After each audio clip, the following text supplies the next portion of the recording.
Welcome to Think Like a Jesuit. I'm Father Eric Sundrup, and this is Paddy Gilger. The intro felt a bit tired to me. Like Tired? Yes. Really? Really? It felt more like, here we are again. We're all together again. We're here. We're here. I'm sorry. You again. You're going to do great.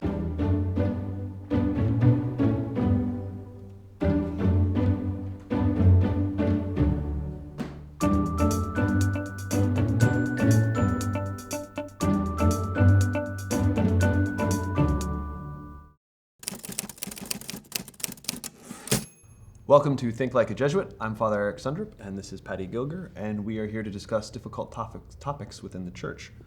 And this one, I think, is quite complicated as well. Is the church political?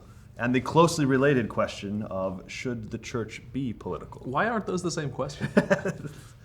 So let's unpack it. Is the church political? Does that mean, is the church a political entity, right? Does the church engage in the body politic? Does the church take stances? So is the church political? I think it could actually be answered by facts. Yes, it clearly gets involved in those things. So I don't know that that's a question. I think you're on safe ground here. Much debate on. Should the church be political? Well, that's what you're getting at. Are we forcing our morality on people and it's inappropriate? Are we aligning too much with one political party or another as a church? Should we just stick to preaching on Sunday and stay out of politics? I don't know if you've read the gospel, but I don't know how you stay out of politics if you're reading the gospel. So there's going to be all that interaction. I think important also to note, and I've done this in my own life, I think the church is inappropriately or unnecessarily political when it starts to disagree with my particular politics, and that's where that tends to come up. You see that a lot. Yeah, it's easy for us to, I think, consider politics happening when we are being pressed to consider whether or not what we already think aligns with what the church is teaching. Mm-hmm. But that's not always to say that there aren't times where instead of the gospel being preached on a Sunday, what's being preached instead, it seems to be more of a political agenda. So this tension is really sharp, but we see this commented all over in our media these days. Yeah, one of the questions I think is there's this unresolved tension in the difference between the church as an institution being involved in politics and then individual Catholics as individuals being involved in politics, and how do we sort that out? And you see a lot of things weighed out in that. So I think it's probably time to turn to Twitter to see how people are reacting to these things. David Wiseman tweets, "The Catholic Church's treatment of President Biden for his political beliefs is exactly why the church should have no power in politics and law." Mayo is tweeting here, "If the Catholic Church is going to be involved in politics, then we need to start taxing them." And we have a tweet from NBC News which says, "The pastor of a Roman Catholic parish in Wisconsin who told his congregation to shun the COVID-19 vaccine and preached right-wing politics from the pulpit has been asked to step down by his bishop."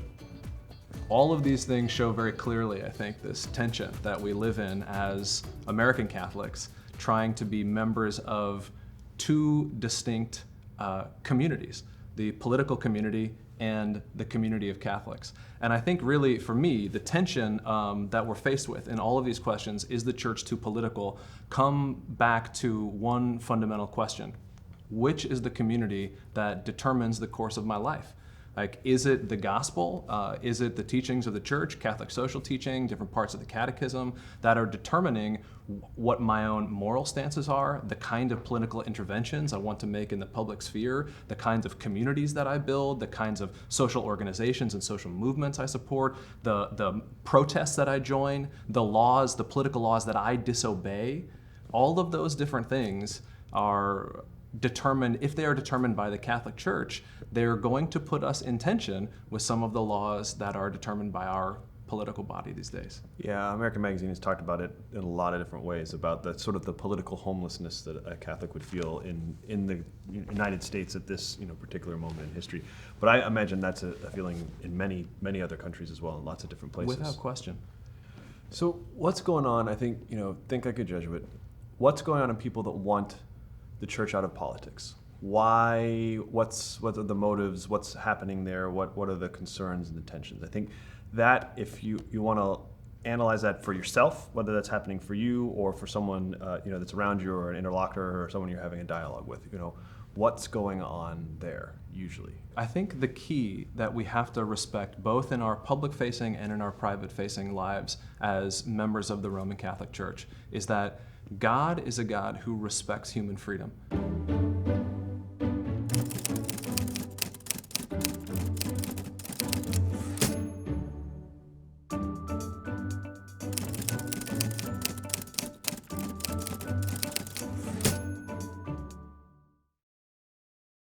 And anytime we overstep that boundary of respecting human freedom, we have made a fundamental mistake here.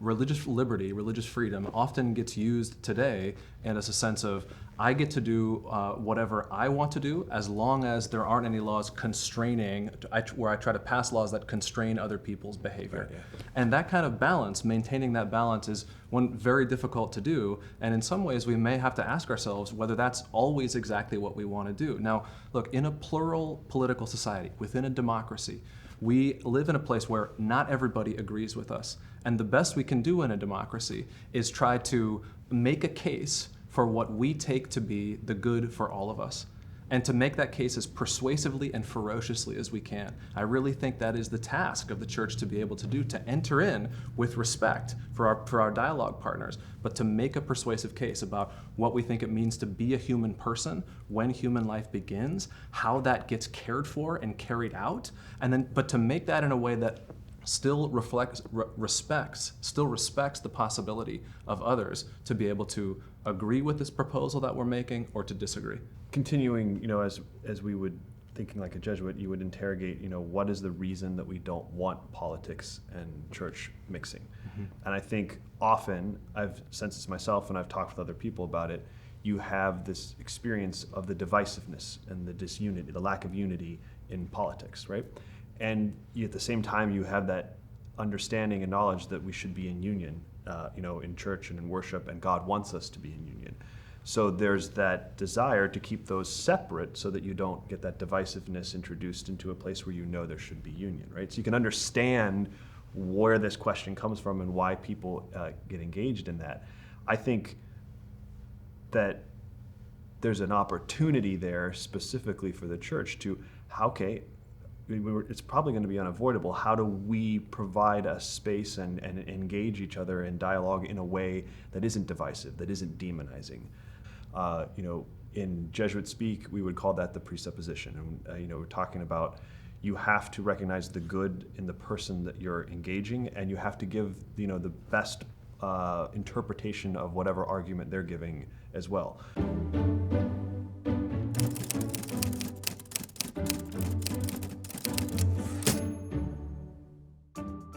And I don't want to sound repetitive, but I feel like I could say that every day on any number of topics all the time, right?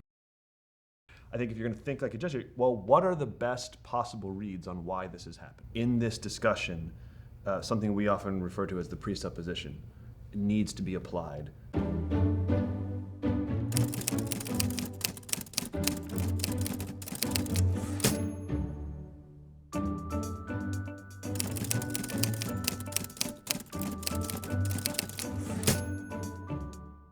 I think, if someone's asking what are the resources or things I should look for on this, right?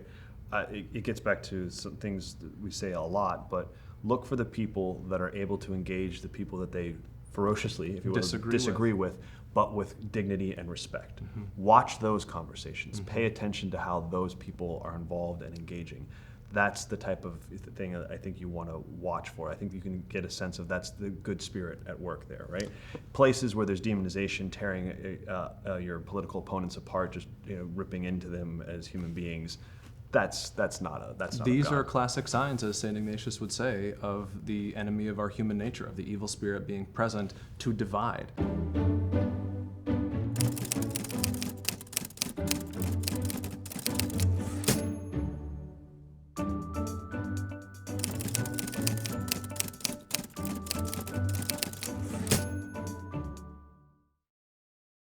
We already live in a very divided democracy today. I think that one of the tasks that I would love to see the Catholic Church take up is to build a democracy that is more functional for this divided populace that we have, to be able to be witnesses to the fact that it's possible for us to live together in disagreement in a space where we do not actually try to coerce one another at all times, but instead are making appeals to the good to one another. After Vatican II, one of the things that has become very clear to us is that the Church is the pilgrim people of God. And it is tasked, the pilgrim people of God, the laity especially, and in a particular way, are tasked with being formed into that relationship with Christ, such that you, all lay members of the Church, can go and be a positive influence on the Church in the world today.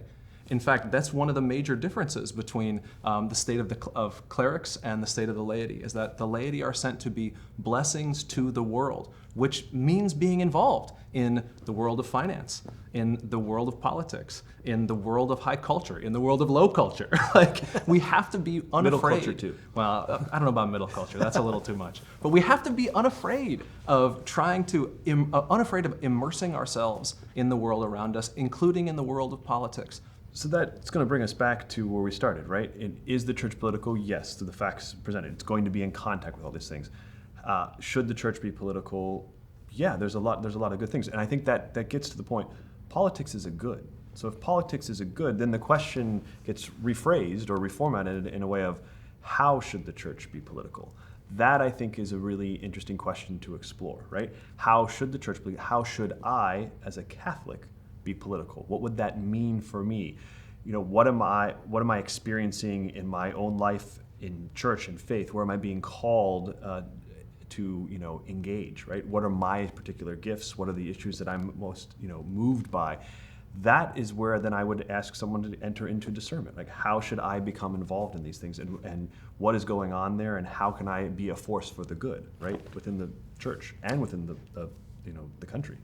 Being a force for good, I think, is a beautiful way to put it. One of the things that I see amongst some of the students that I teach is that they're very hesitant to belong to any institution, and that includes the Catholic Church, but it also includes political institutions. So there's this, sociologically, this disaffiliation from macro-level institutions, big institutions like the Democratic Party or the Republican Party or these things, and disaffiliation from all of those different things. Now, what can happen there is very understandable, that people don't want to be a part of things that they feel like are broken or have let them down, and that can be very much the case. But nevertheless, there can be an invitation for all of us, especially for young people today, to participate in politics, because it's an act of caring for one another.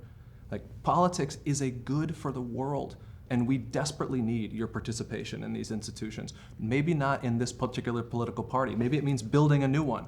But this, as an act of care for our common home, this is one of the things that we have to have take place. So I think as we're talking about this, the question that would be posed back, the think like a Jesuit, how do you discern this? I would want someone to be really attentive. Are you being pulled to disaffiliation, as you described it, right? I think be attentive to that and notice that might be of the evil spirit, pulling you away from this good, politics as a good. Notice that, pay attention to that, and then figure out where do you need to be affiliated? How do you participate in this? That's the spot. I think Christ actually is our model in this as in all things, because what the incarnation means, what his participation in our human likeness and form and existence means, is that he is fully immersed in our life. And that's the same kind of call that we have to have as human beings, is to be fully immersed in caring for one another. And politics is one way that we can do that. Yeah, so that call, be attentive to the fact that you're probably being called to be involved in this, right? And it's the move of the evil spirit to take you away from this. That might be a dangerous instinct to pay attention to. So, the church is political, get involved in that. This has been an interesting conversation, maybe a difficult one. We hope it's given you some tools to be able to understand your own potential involvement as a Catholic in politics in our world today. This has been a production of America Media. You can read much more about this and many other things at americanmagazine.org. We hope that you'll like and subscribe to this video. And on behalf of Father Eric Sundrup and America Media, I'm Father Paddy Gilger. Thank you for joining us.